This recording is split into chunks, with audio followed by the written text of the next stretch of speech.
Sedangkan waktu itu BCA, BNI, BMRI sama sekali nggak ada yang nyentuh. Ya balik lagi ya, kekayaan juga sebenarnya kan itu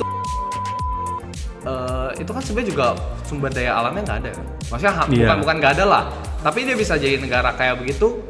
Ya ini ya kita nggak tahu ya. Mungkin dia bisa ngambil dari negara lain.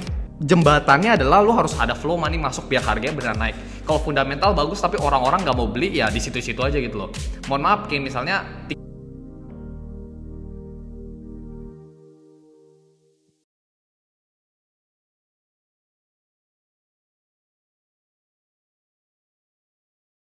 Oke, jadi sekarang itu kamu lagi liatin saham apa, Ken? properti sih. Karena kan kemarin suku bunga baru turun kan.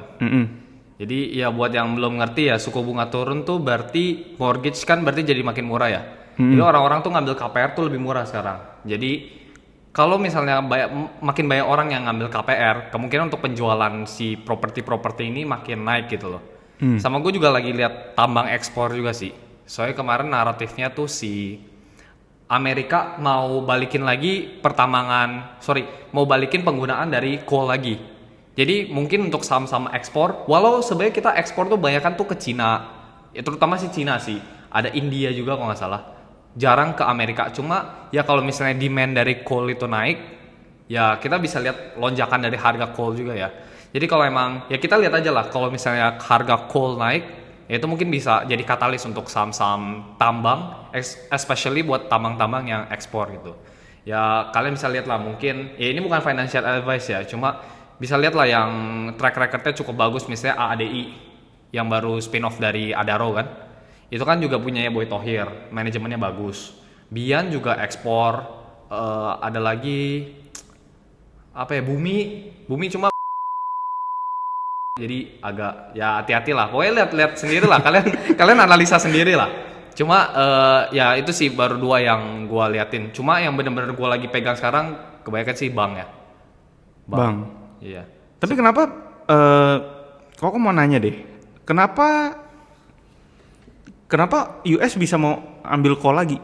Nah itu gue jujur gue belum terlalu liatin ya. Cuma nggak tahu ya, kemarin Trump pokoknya intinya naratifnya dia tiba-tiba mau bangkitin penggunaan coal lagi aja. Cuma gue lupa deh kenapa deh. Apa gara-gara export fee-nya?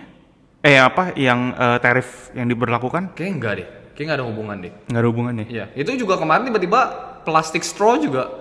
Tiba-tiba kan dia mau nge-ban ya paper straw ya. Bukan nge-ban paper straw lah. Cuma orang-orang yang mau pakai plastic straw udah nggak boleh dilarang lagi. Ya aneh-aneh lah dia lah. Kemarin juga jujur coal nih gue nggak tahu ya tujuan dia apa ya.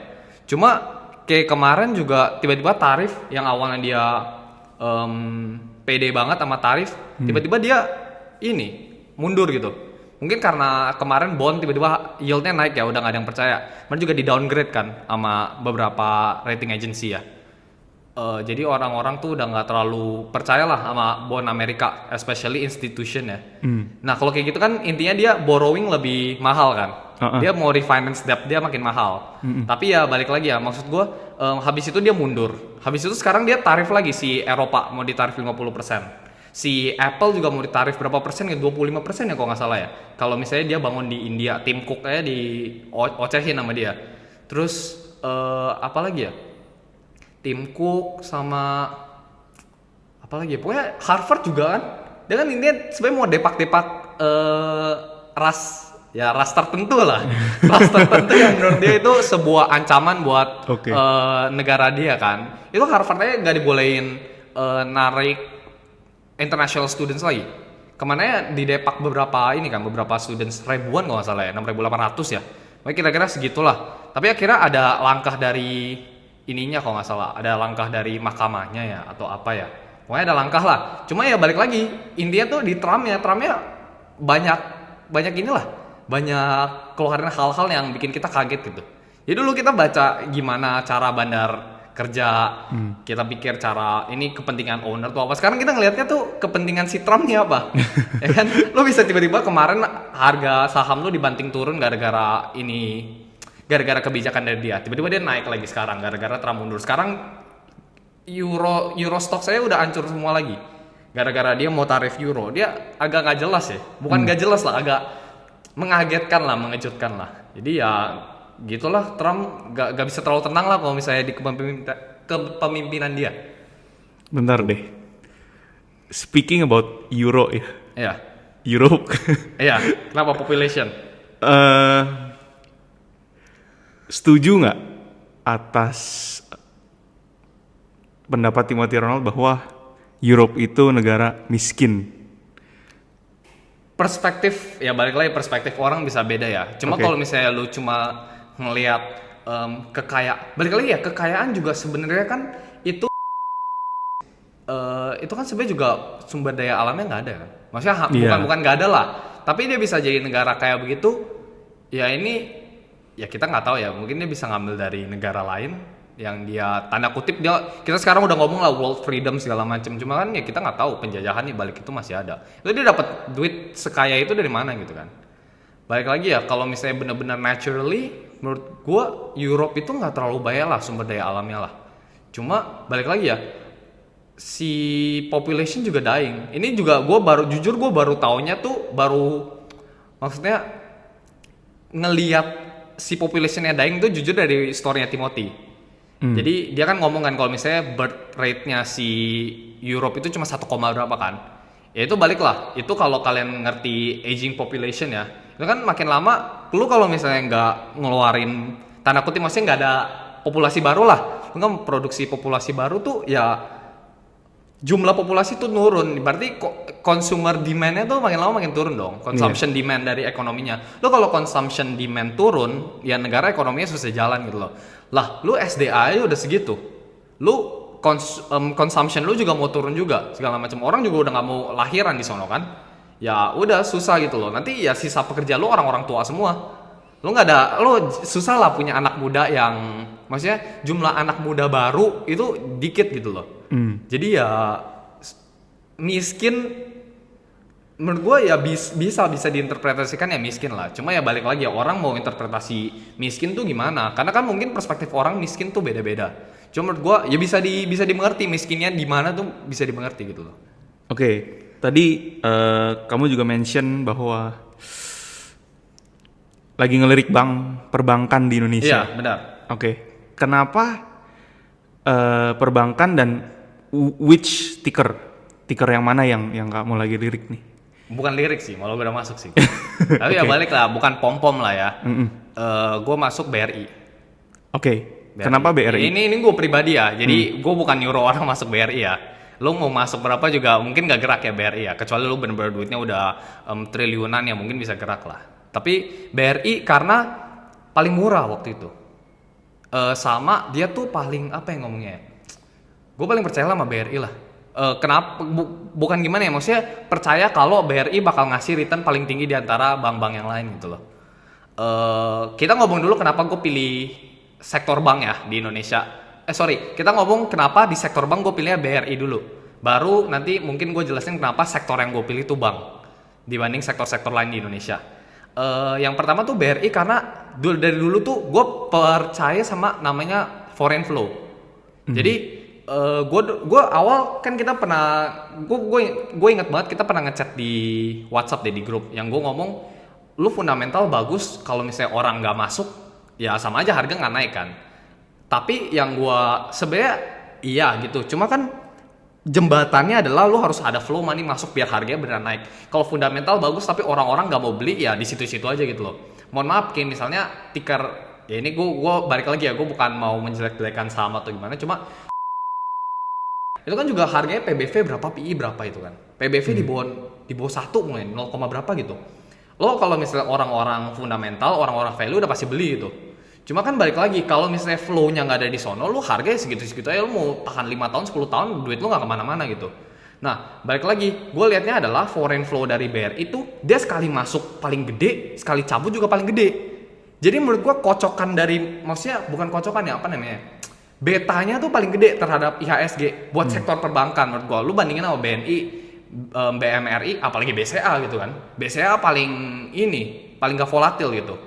Jadi di harga yang paling murah, ya menurut gua cari beta paling tinggi. Jadi gua ambil BRI gitu loh. Sama satu lagi waktu itu standar deviasi ini mah gue udah masuk dari lama, jadi harga sekarang ya gue nggak suruh orang masuk harga sekarang gitu loh. Gue masuk tuh udah cukup lama. Gue udah masuk dari Februari sono, jadi harga gue cukup rendah lah. Tapi maksud gue waktu itu pas gue masuk juga standar deviasi tuh di -2 PBV sama PI nya. Standar deviasi -2 tuh berarti dia tuh murah terhadap PBV sama PI, rata-rata dia biasa di PI sama PBV berapa gitu. Nah jadi PBV -2, sedangkan waktu itu BCA, BNI, BMRI sama sekali nggak ada yang nyentuh standar deviasi -2. Berarti kan kocokan, maksudnya yang paling murah kalau cuma ngomong PI atau PBV ya, itu kan dari BBRI. Satu itu, dua dia tuh gimana ya ngomongnya? Waktu itu sempat ada laporan keuangan kuartal 1 tuh jelek. Tapi ya gue bisa paham gitu kenapa kuartal 1 jelek. Waktu itu kan intinya dia mau mempercantik kuartal kedua dia.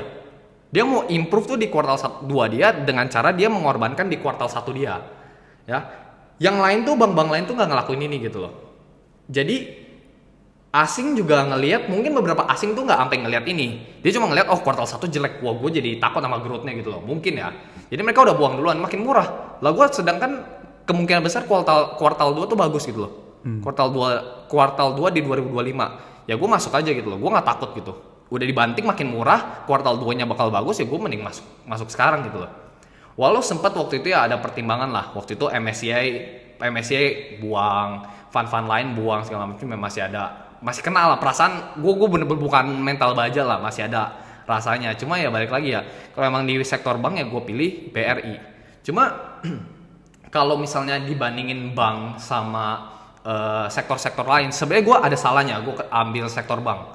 Harusnya gue ambil sektor komoditi emas, Antam. Karena kan narasinya kan harga emas naik mulu kan. Antam tuh kalau dibandingin dari lowest dia di tahun ini sampai ke peak dia itu sekarang malah masih rally. Itu kira-kira dia udah naik 130%. Nah, berarti udah basically 2x lebih kan dari modal lu. Sedangkan bank gua aja mungkin baru naik 30% dari lowest dia. Jadi ya agak salah, atau juga Bitcoin sebenarnya bagus. Karena di luar pada cut rate semua kan. Cut rate semua, liquidity global masuknya Bitcoin. Lu susah lah liquidity global lu mau masuk ke ke saham Indonesia, urusnya ribet segala macam kan. Dia lu mending Bitcoin aja. Mereka juga nggak tahu kali ada saham BRI di dunia gitu kan. Ya harusnya gue lihat Bitcoin, cuma waktu itu ya Bitcoin tuh margin of safety-nya gue nggak paham lah. Masih nggak terlalu tahu cara analisa nilai intrinsiknya gitu. Jadi ya gue lebih paham saham Indonesia gitu. Jadi masuknya BRI gitu. Tapi kalau misalnya bisa balik sih ya harusnya Antam sih. Sebenarnya Berarti Antam. di konteks ini sebenarnya kalau bisa dibilang in times of uncertainties itu aset-aset yang risky itu justru yang perform.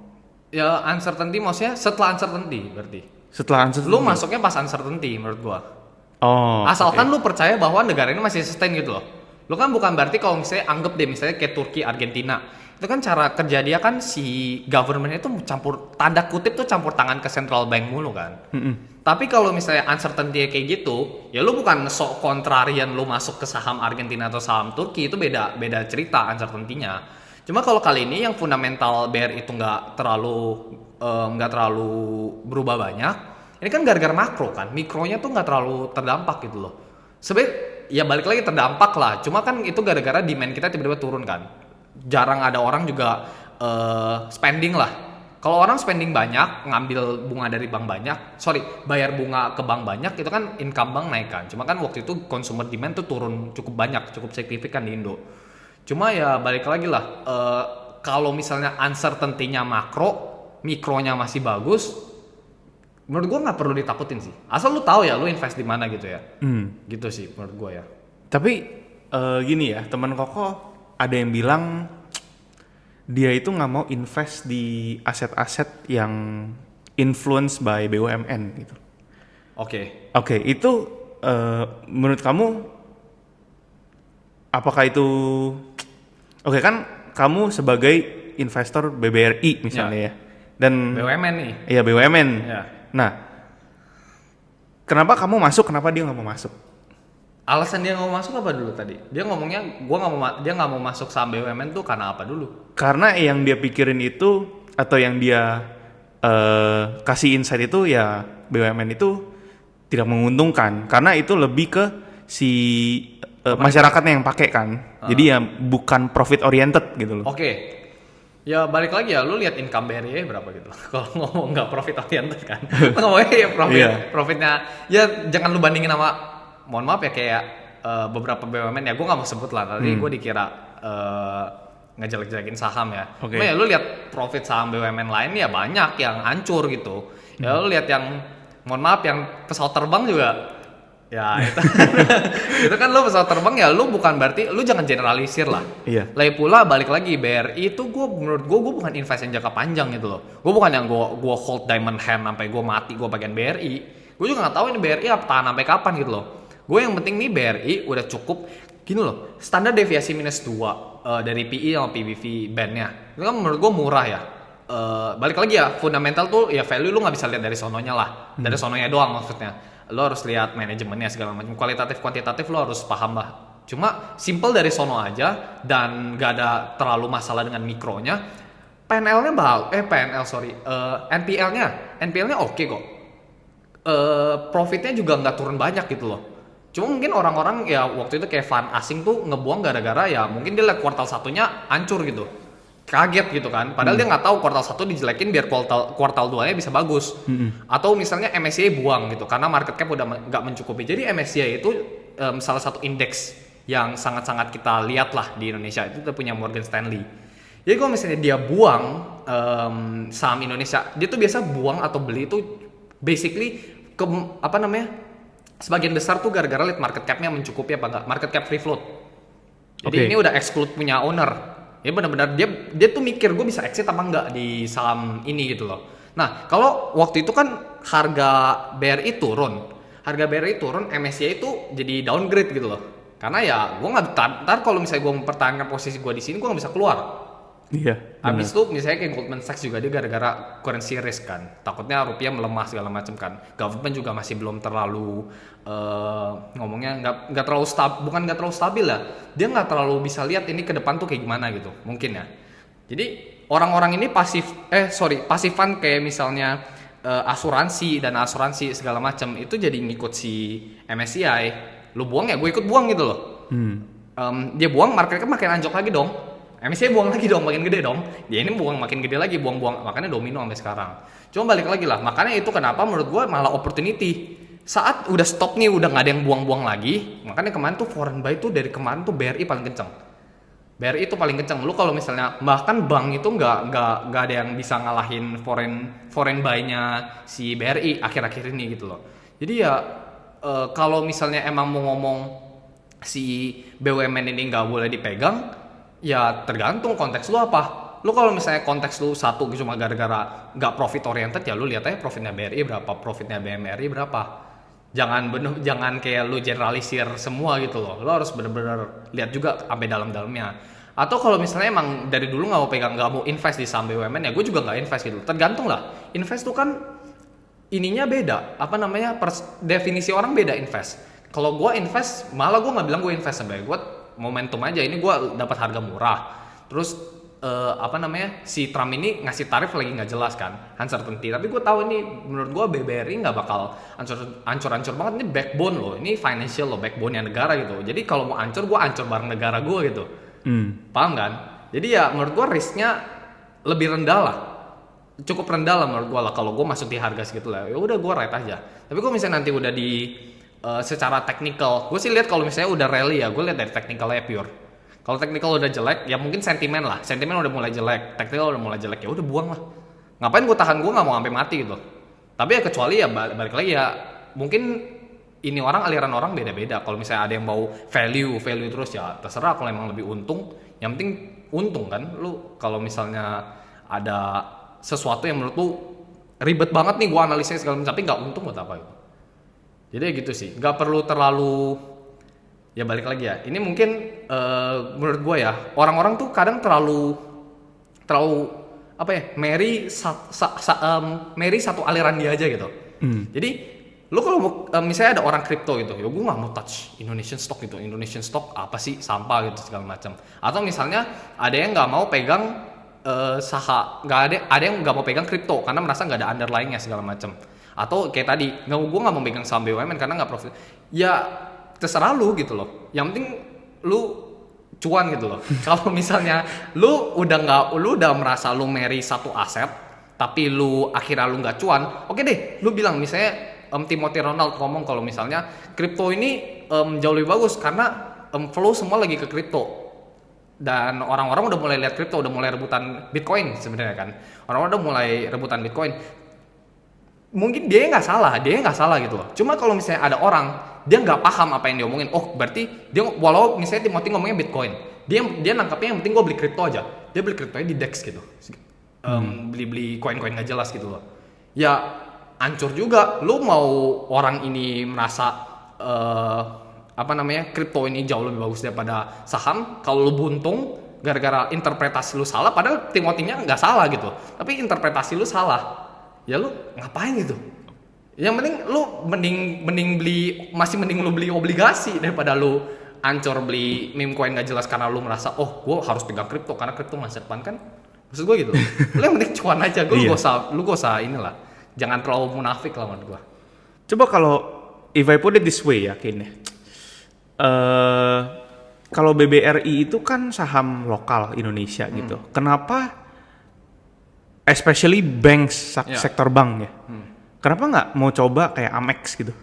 Orang-orang mau ngomong home bias ya, gue nggak bisa ngelawan gitu. Home bias itu dimana lu tuh cuma mau invest di karena lu di Indonesia, lu punya invest di saham Indonesia karena lu merasa ya home lah, ini Indonesia gitu. Gue mau investnya saham Indonesia aja, lu home bias gitu namanya. Home bias. Nah, tapi ya balik lagi ya, mungkin orang-orang bilang ngomong gue home bias ya nggak apa-apa, tapi I'd like to put it kalau misalnya gue tuh lebih ke circle of competence aja. Gue lebih ngerti BRI gitu loh.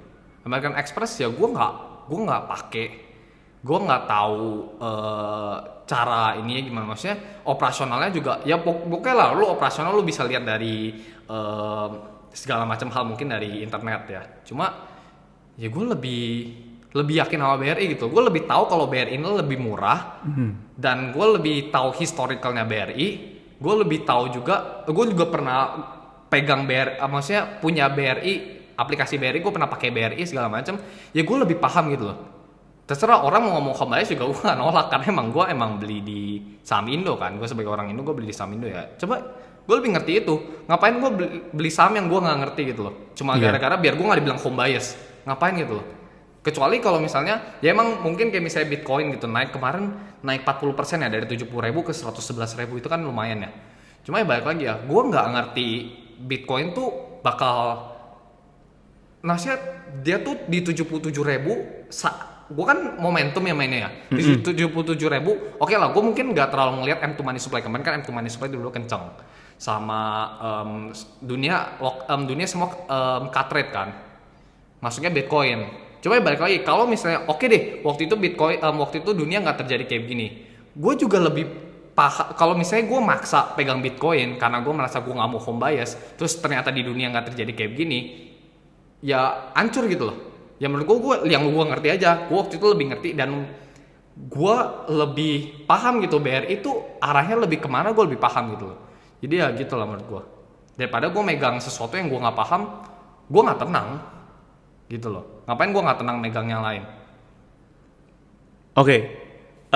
Kan tadi ada mention kalau sekarang suku bunga lagi rendah kan ya?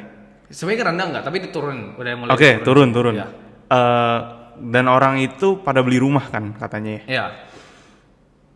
Tapi bukannya setahu aku rumah itu kalau dicicil mungkin ya kalau misalnya 10 tahun gitu ya. 3 tahunnya itu fixed rate 4 sampai, nggak tahu ya ini bener atau enggak ya, 4 atau sampai 7 tahun 4 sampai 10 tahunnya itu floating. Jadi sebenarnya momentumnya bukannya yang harusnya 3 tahun ke belakang ngambil rumah itu sekarang jadi lebih bayarnya nggak lebih banyak gitu. Enggak, balik lagi ya. Sebenarnya kan lu harga saham naik apa turun kan Gini loh, investor tuh nggak semua tahu hal ini gitu loh. Ya kita juga nggak tahu, maksudnya di properti ini tuh dia pakai berapa tahun fixed rate, berapa tahun floating rate gitu kan. Cuma kan balik lagi, investor tuh banyak, apalagi market cap kita kecil kan, gampang digerakin gitu loh. Lu investor yang kalau misalnya banyak investor yang nggak paham ini, otak dia mikirnya adalah, oh gue KPR murah, kalau misalnya rate turun, KPR makin murah, berarti rumah tuh ini, maksudnya harga rumah tuh jadi bayang beli, berarti saham ini bagus. Lu mau orang nggak ngerti itu tapi flow-nya masuk ke sana juga naik-naik aja gitu loh. Jadi ya gue nggak mikirin harga si sales rumah ini beneran naik apa kagak. Kalau misalnya naratifnya lagi di sini, ya gue beli aja. Kalau misalnya naik, TP. Gue bukan yang kayak gue tahan sampai harga rumah beneran naik, laporan keuangan keluar, gue baru TP, enggak juga. Udah ride the wave aja. Oke deh. Terus nih ya, Koko juga wonder ya.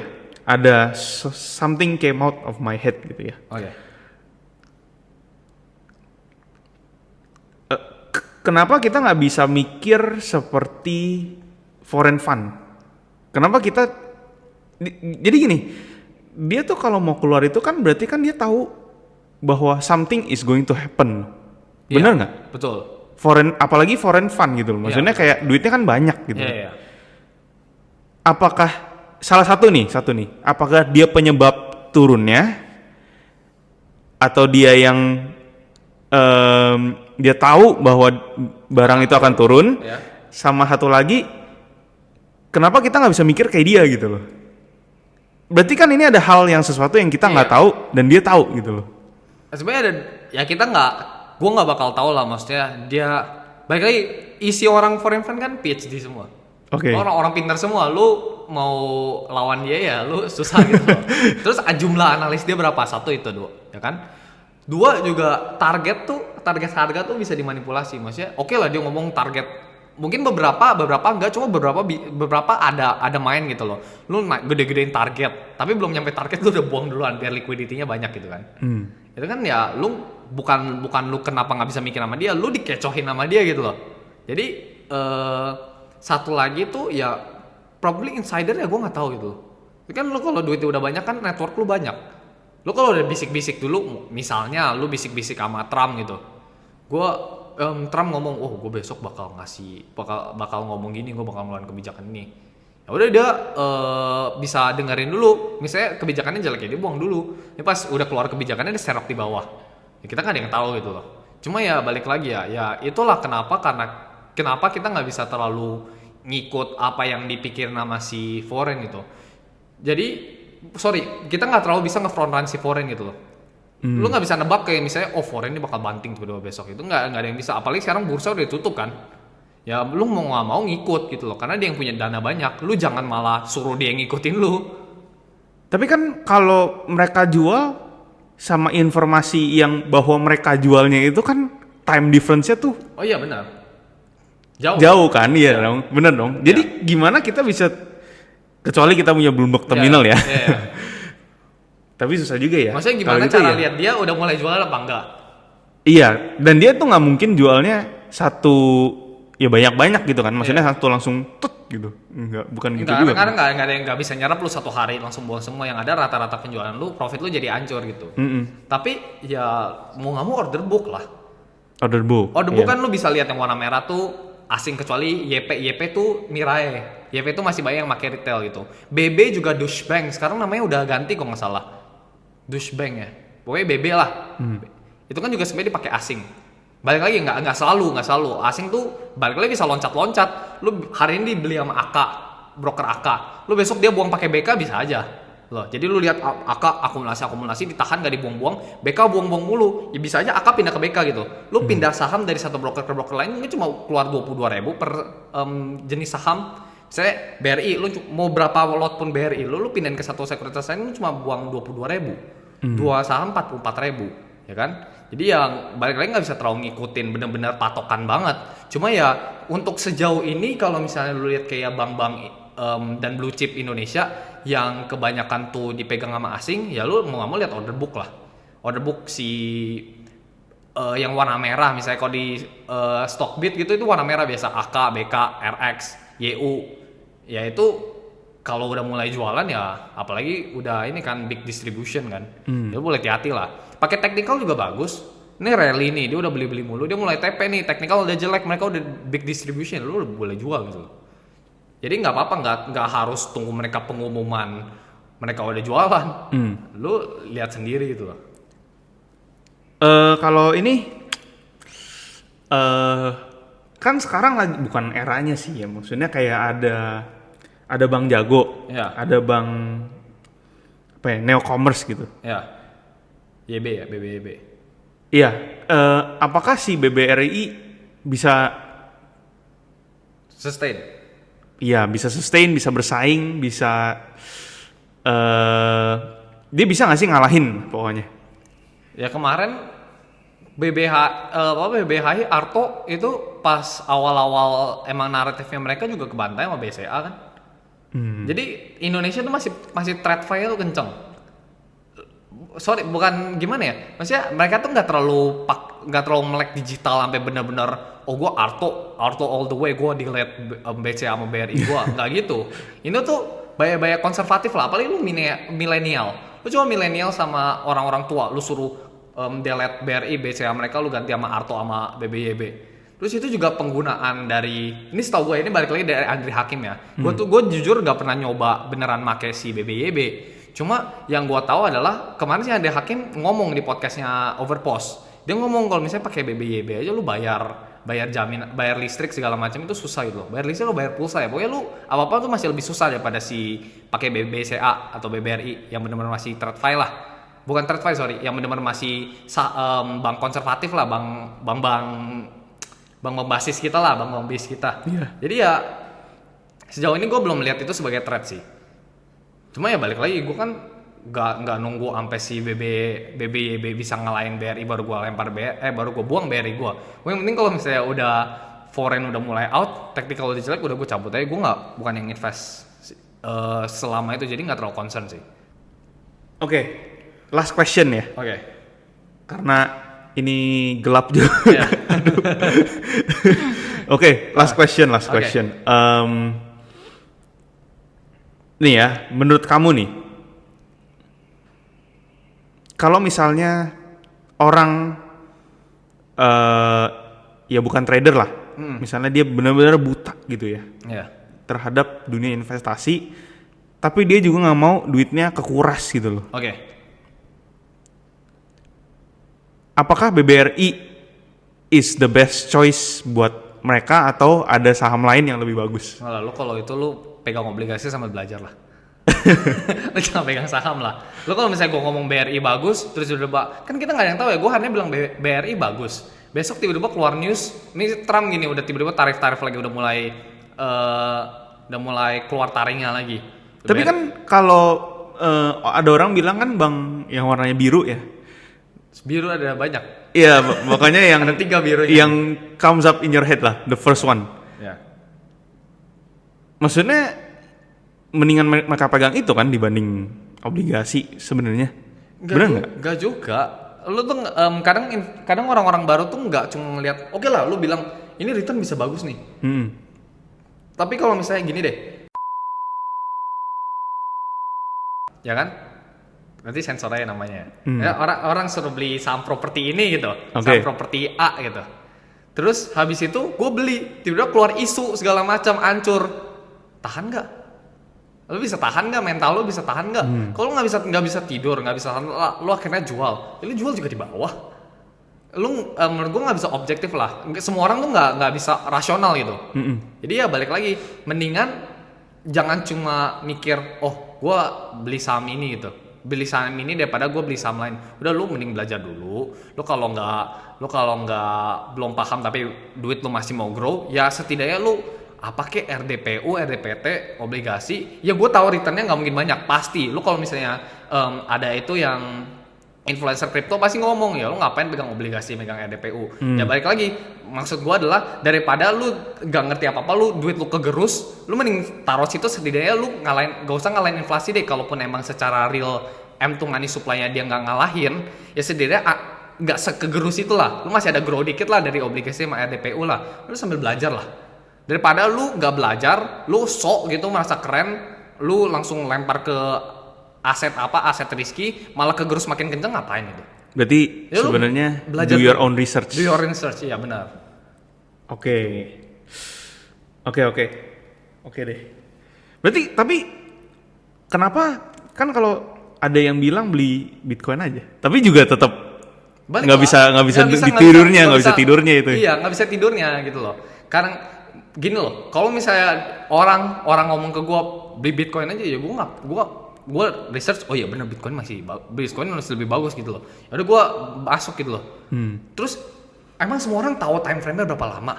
Lo kalau misalnya tiba-tiba Bitcoin udah nyampe peak gitu, dia bear market, dia nggak ngerti apa-apa.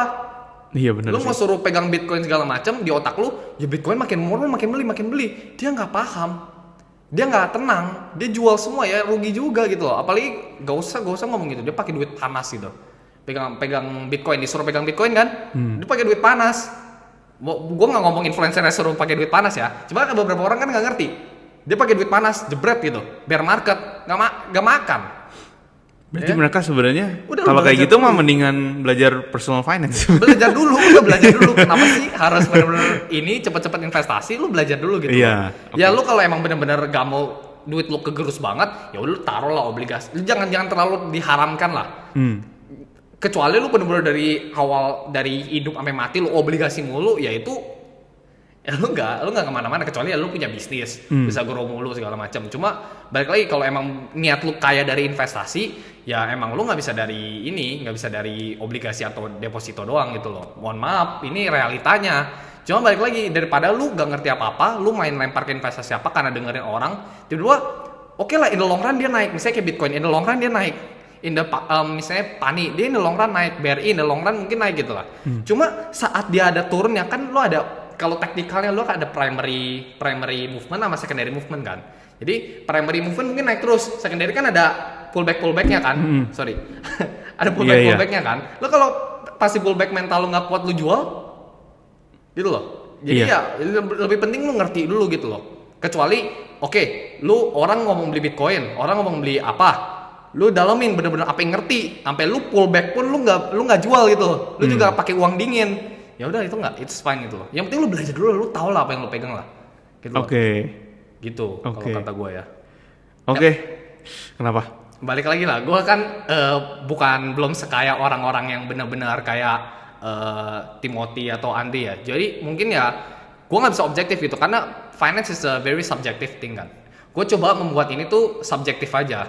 Jadi ya lu mau dengar gua terserah, lu mau nggak dengerin gua terserah, kan gua juga belum tentu 100% benar kan. Jadi finance tuh menurut gua juga salah satu hal yang lu nggak bisa tahu lu nggak bisa tahu outcome-nya sampai outcome itu terjadi gitu loh. Ya lu bisa prediksi, lu bisa analisa segala macam, cuma lu nggak bisa benar-benar 100% tahu kalau misalnya di tahun segini tuh bakal harganya pasti segini. Pasti kalaupun analisa lu dalam banget, dan 99% pasti ada 1%-nya lu black swan effect lah.